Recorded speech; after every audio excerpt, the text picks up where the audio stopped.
Hey everybody, welcome back to Wallet Reset. It's Mike Malbro.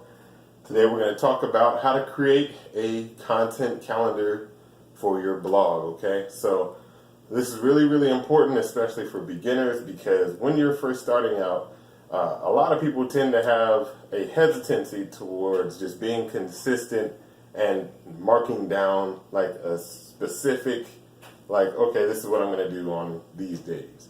All right. So, as a lot of you guys know who are going to be watching this, I do, at this current moment, I'm doing a 90-day challenge. You can start out blogging with a 30-day challenge, a 1-year challenge. It's up to you. But ultimately, my challenge is I do a video every day.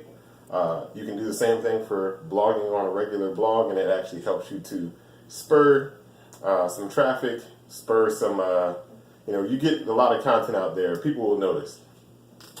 Anyway, this is how you have to understand a content calendar. So first and foremost, let me just say this.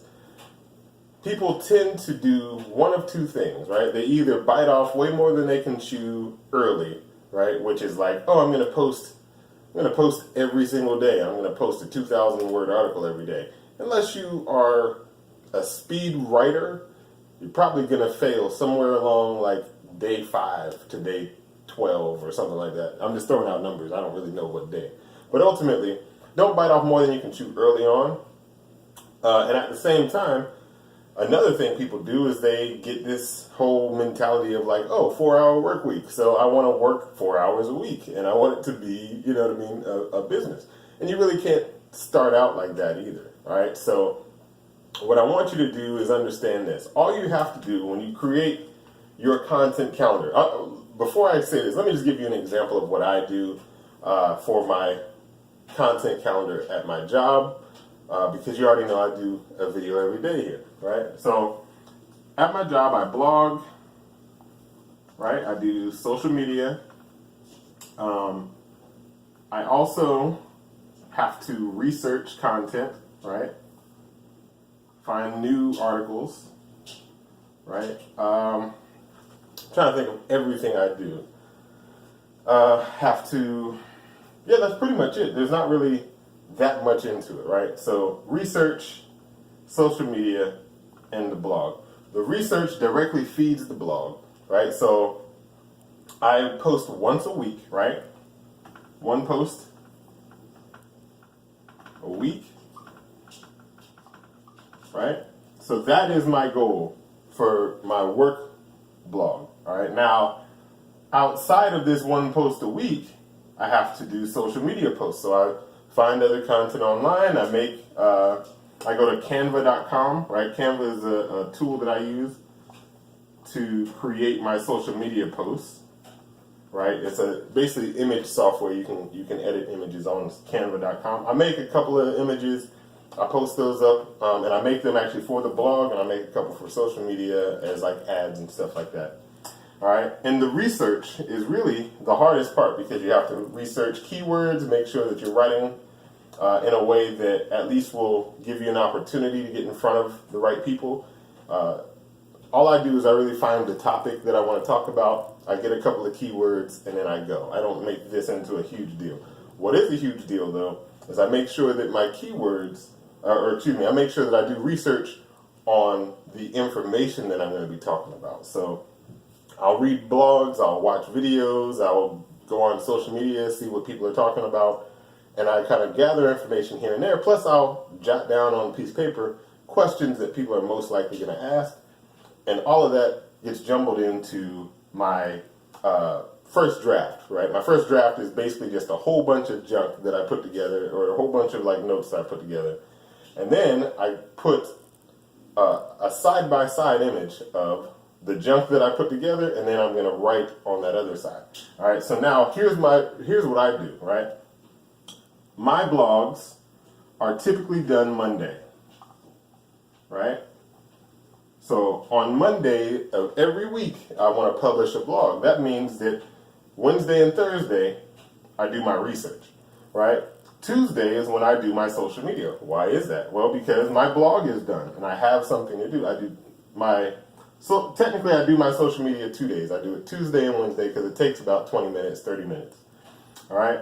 So ultimately, here's how you create a content calendar. All right. Now that you've seen this example, what you would do, let me move this over. Right. Let's say this is your calendar, right?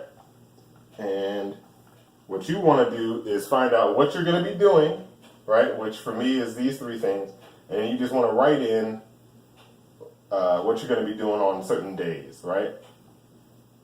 And that's it. And so you would go through your whole calendar, choose which dates you're going to be publishing by, and set deadlines for yourself. And what helps for some people is set time limits. All right, so I'm going to tell you this. For me, I don't make it into like something where I know what I'm going to talk about weeks in advance or a month in advance because, number one, things happen, things change, and if you're too planned ahead, a lot of times your content doesn't really come out as helpful as it could if you maybe like 2-3 weeks in advance what I'm going to talk about at the most. Sometimes I'm literally looking for what I'm going to talk about Thursday and then it publishes on Monday. All right, so and there's nothing wrong with that. Having the editorial calendar is really just to make sure that you stay on target and you hit deadlines, right? And you're consistent with publishing your content. Now, if you're like my sister is a super organized person. She has like a calendar where she puts little stickers in, she writes little notes in, and it helps her to know exactly what to do on every day. And I think she does about a month out. You can, if you're an organized person and you would lose track of everything if you didn't have it scheduled out and you didn't know what you were going to do it, but you have to know yourself. You have to know what is going to stop you. And if you end up having trouble, right, sometimes you have to remove something. Sometimes you have to add something. So this is something that takes a little bit of time to get good at, takes a little bit of time to get used to learning how to build that blog calendar, right? But once you have it up and once you find your chi,